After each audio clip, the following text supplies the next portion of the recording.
Bonjour et bienvenue à tous les buteurs sur la chaîne Culture Rugby, une chaîne qui parle principalement de jeu au pied et de tir au but. Ceci est la toute première vidéo de la chaîne, donc je vous prierai d'être un minimum indulgent. Nous allons voir ensemble aujourd'hui 3 repères pour bien exécuter son tir au but. Ces repères que j'ai choisis découlent directement des fondamentaux du tir au but. Une vidéo spéciale fondamentaux, spéciale basique sera bientôt tournée. Nous aurons l'occasion d'y revenir. Il existe bien d'autres repères, mais nous nous concentrerons aujourd'hui sur ces 3. Avant de commencer à parler de ces repères, nous allons ouvrir un avant-propos pour qu'on puisse parler le même langage et partir sur les mêmes bases, les mêmes représentations sur ce qu'est un tir au but. Le tir au but est avant tout un geste technique qui implique des mouvements de l'ensemble de votre corps et pas simplement une oscillation de votre jambe, d'accord? Donc c'est vraiment un mouvement global. Donc ce mouvement global implique de fait des notions de transfert de poids et de transfert d'énergie. Le point numéro 1, le premier repère, ça va être le transfert de poids. Le tir au but consiste à créer de l'énergie vers votre cible en passant par le ballon. Le ballon est une étape, d'accord? Et vous allez créer de l'énergie grâce à vos mouvements corporels pour envoyer ce ballon vers votre cible. Pour avoir un transfert d'énergie optimal, il est vivement déconseillé de finir sur les talons après la frappe, c'est-à-dire de s'asseoir, de s'affaisser et tous les synonymes qui pourraient signifier une posture en perte d'équilibre vers l'arrière. Au contraire, finir sur les orteils ou quelques pas vers l'avant est un gage de transfert de poids, de transfert d'énergie de qualité. Nous allons voir tout de suite en image avec ce buteur amateur. Donc on va commencer par le point positif. On peut voir aisément que son pied se dirige vers la cible. D'accord? Donc ceci, on peut dire que c'est vraiment un point positif. Pour le reste, au niveau des points à améliorer, entre guillemets, on peut observer son pied d'appui, son pied gauche, qui se situe dans une composante plus latérale, plus sur la tranche que réellement sur les orteils.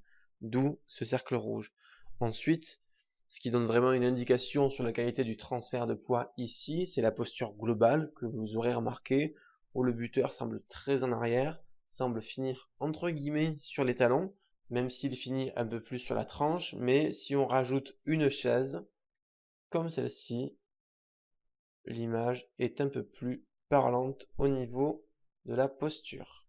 Nous allons voir maintenant avec Stephen Jones. Donc Stephen Jones est un buteur gallois, international, maintenant à la retraite, qui est passé par Clermont et par les Wasps notamment. Donc là, on se situe au tout début du tir au but, parce qu'on voit toujours le ballon. Donc le point positif ici, encore une fois, c'est que le pied s'élève vers la cible. Ensuite, on peut voir, grâce à cette croix, que Stephen Jones semble se déplacer vers ses orteils, vers l'avant du pied. Pourquoi? Parce qu'encore une fois, nous nous situons au tout début du coup de pied et nous pouvons déjà observer un crampon au niveau de son talon. Ce qui veut dire qu'il y a vraiment une volonté d'aller vers l'avant et de finir sur l'avant du pied. Le deuxième point important, le deuxième repère, pour bien exécuter son tir au but, découle un petit peu du premier. On va parler de la position du pied d'appui. Donc, le pied d'appui est celui qui ne frappe pas. C'est le pied gauche pour un droitier et le pied droit pour un gaucher. Le pied d'appui est un facteur clé de votre équilibre et de la qualité du transfert d'énergie. Pourquoi? Parce qu'au moment de votre frappe, votre équilibre sera entièrement dépendant de la qualité de votre appui et de la qualité de votre pied d'appui et de son positionnement. Donc, où le positionner? Tout simplement à côté du tee ou au même niveau. Nous allons voir maintenant deux situations où le pied d'appui n'est pas idéalement positionné. Tout d'abord, un pied d'appui derrière le tee. Il n'est pas arrivé jusqu'au tee et la balle va être très clairement découpée, le finish sur les talons et comme nous l'avons vu tout à l'heure sur la photo, une posture qui s'affaisse. Le deuxième cas de figure, c'est quand le pied d'appui est trop devant, qu'il est allé trop loin. Là, la posture ne va pas s'affaisser mais très certainement s'incliner vers l'avant et vous allez perdre de l'amplitude au niveau de votre frappe et par conséquent de la puissance. Alors, nous allons voir maintenant ça en images. La première va être avec Nick Evans. Nick Evans, joueur néo-zélandais, demi-ouverture des All Blacks, notamment en 2007, lors du quart de finale contre la France. Et là, on peut clairement voir que son pied d'appui se situe vraiment à côté du tee. Alors, sur l'image, il semble vraiment très très proche du tee, mais le pied d'appui peut se situer approximativement à une largeur de hanche par rapport au tee. D'accord? Pour laisser passer au mieux votre jambe, votre swing dans l'espace. Deuxième cas de figure, avec Daniel Carter, recordman de points sur la scène internationale avec plus de 1500 points, on peut très facilement voir que son pied d'appui se situe sur la même ligne que son tee. Comme nous l'avons vu, le pied d'appui assure un rôle essentiel quant à l'équilibre et au transfert d'énergie, mais il a aussi un rôle important concernant la trajectoire du ballon, sa direction, parce que le pied d'appui donne effectivement la direction au ballon grâce à cette flèche qui vient illustrer mon propos. Troisième repère que nous allons voir aujourd'hui, ça va être les cibles à viser. Alors, le tir au but, comme le golf, est un jeu de cible, un sport de cible. En tir au but, vous avez deux cibles à viser. Une au-delà des poteaux et une autre sur le ballon.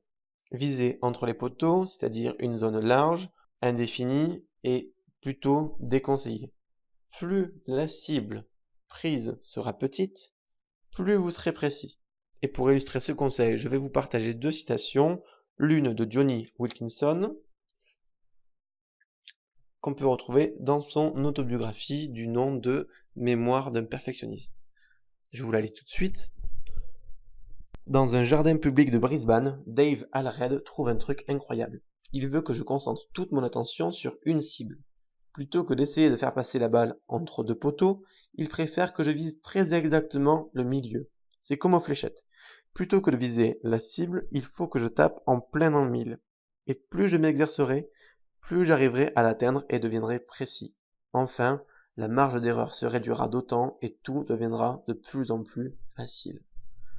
Donc je vous laisse quelques secondes avec cette citation, avec les passages importants, avant de passer à la deuxième citation, qui est une citation de Dave Allred, qui, vous l'aurez compris, est le coach attitré de Johnny Wilkinson, ou était plutôt, mais qu'il a suivi durant toute sa carrière. Cette citation provient d'une vidéo YouTube où Dave Allred dit « La clé pour un buteur de haut niveau se situe au niveau de la confiance dans où envoyer la balle et dans les capacités pour le faire. » Voilà, pour un grand buteur, c'est savoir où on veut envoyer la balle via une cible précise et une confiance dans la capacité à le faire, tout simplement. Donc, en résumé, votre cible, elle doit être non pas à ce niveau-là, vaste, large, une grande zone rouge, mais plutôt une cible précise, petite, comme celle-ci. Voilà, qui est ici une sorte d'excroissance de la charpente. En résumé, votre cible doit être au-delà des poteaux, parce que c'est bien là où vous voulez envoyer votre balle, dans un au-delà des poteaux. Elle est par ailleurs immobile. Ça paraît naturel de le dire, mais il est important de le repréciser.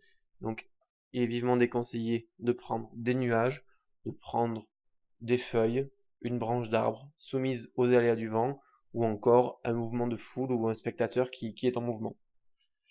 Ensuite, elle doit être spécifique, c'est-à-dire que c'est vous qui la choisissez, elle est facilement repérable et facilement visualisable. Ensuite, nous allons parler de la cible que vous prenez sur le ballon. Au moment de vous élancer, vous allez regarder le ballon. Elle doit être aussi spécifique. Vous la choisissez, facilement visualisable. Elle se situe au premier tiers du ballon, au niveau du bas-ventre du ballon. D'accord ? Elle est non directement sur une couture, et nous y reviendrons tout à l'heure, notamment en images. Et nous commençons par Daniel Carter, avec ce rond vert au niveau du R et au niveau du T du nom Gilbert. Il semblerait que sur cette photo, ce soit cette zone-là qui soit préférentiellement visée par Daniel Carter. Ici aussi, avec un buteur amateur, que l'on peut reconnaître notamment au niveau de la qualité de l'appui et au niveau de la qualité du ballon. La zone vraiment à contacter est légèrement à l'extérieur de la couture en vert et la zone à éviter est globalement au niveau de la couture. Alors, pourquoi j'insiste sur le fait que la zone à contacter, la zone à viser au niveau du ballon, doit se situer en dehors des coutures? Alors, pour illustrer le propos, on va utiliser cette image. On peut facilement voir que l'action d'un tir au but va déformer le ballon. Pour un transfert d'énergie optimal, il faut que le pied reste en contact le plus longtemps possible avec le ballon. Cette zone de contact prolongée n'est permise que par une pression du ballon choisie, on va dire de manière judicieuse. Si le ballon est trop gonflé, il va jaillir du pied et ce sera pas bon. Et c'est le même constat quand vous visez une couture ou plusieurs coutures. La couture est une zone de résistance du ballon. C'est grâce à elle que le ballon tient, que le ballon garde sa forme, qu'il ne se déforme pas. Donc, en visant le bas-ventre du ballon, vous allez pouvoir plus facilement déformer, entre guillemets, ce dernier, transférer le maximum d'énergie vers l'avant en passant par le bas-ventre du ballon, et sur l'image, il semblerait que le contact soit très bon, en dehors des coutures et avec le coup du pied. Dernière image, pour illustrer le dernier point de cet exposé, avec Ronan O'Gara. Ronan O'Gara fait partie des grands buteurs qui avaient l'habitude de décaler leur ballon sur le tee, de l'ouvrir légèrement, de l'incliner un petit peu pour faciliter l'accès à la zone recherchée. Vous retrouverez cette façon de faire notamment chez Jonathan Sexton, chez George Ford, numéro 10 anglais actuel, chez Johnny Wilkinson et dans une certaine mesure chez Don Carter. Le ballon est donc du coup légèrement incliné sur le côté pour faciliter l'accès à cette zone-ci, le rond vert du ballon. C'est en défini avec les 3 repères pour bien exécuter son tir au but, donc n'oubliez pas d'avoir un bon transfert d'énergie vers l'avant grâce à un pied d'appui positionné à côté du tee et des cibles judicieusement choisies. Je vous remercie pour votre écoute et pour votre visionnage. Vous êtes libre en complément de recevoir mon PDF sur les 5 erreurs qui vous empêchent de progresser face au poteau et comment les corriger. Par ailleurs, vous pouvez rejoindre Culture Rugby sur les réseaux sociaux et aussi de laisser un commentaire pour partager vos réactions et votre avis sur cette première vidéo de Culture Rugby. Encore une fois, merci pour votre visionnage et à très bientôt sur la chaîne.